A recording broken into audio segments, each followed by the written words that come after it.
Donc nous voici aujourd'hui au 6e festival de géopolitique qui a eu lieu à Grenoble entre le 3 et le 6 avril 2014 sur le thème Eurasie, l'avenir de l'Europe, point d'interrogation. Et tout ça dans un contexte de tension internationale. Donc on a pu voir des centaines de professeurs, d'économistes, de spécialistes sur l'Eurasie qui nous ont présenté leur vision de l'avenir de l'Eurasie et le contexte actuel. Nous sommes intervenus à plusieurs de ces panels et on a pu notamment voir qu'au-delà d'une certaine froideur théorique qui revenait assez régulièrement, il y avait quelques exceptions intéressantes. Nous sommes intervenus sur un panel qui s'appelait l'Eurasie des géopoliticiens américains, qui a été présenté par Olivier Zajac, chargé de recherche à l'Institut de stratégie comparée à Paris.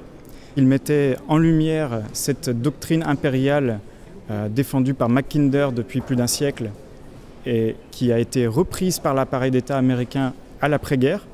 Et cette doctrine a été défendue pour mettre en évidence l'idée que l'Eurasie serait la partie du monde, si on la contrôle, si on la domine, qui permettrait de dominer le monde dans son ensemble.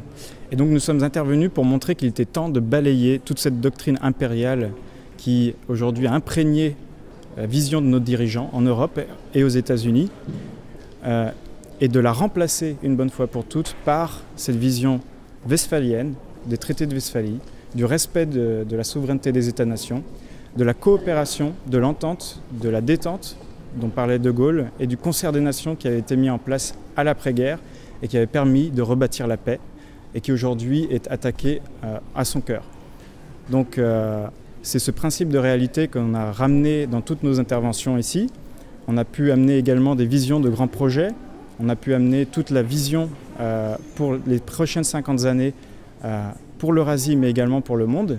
Et je pense que c'est la seule issue qui existe, qui puisse nous ramener à la paix et qui puisse empêcher qu'on tourne au drame et à la guerre de tous contre tous. Voilà.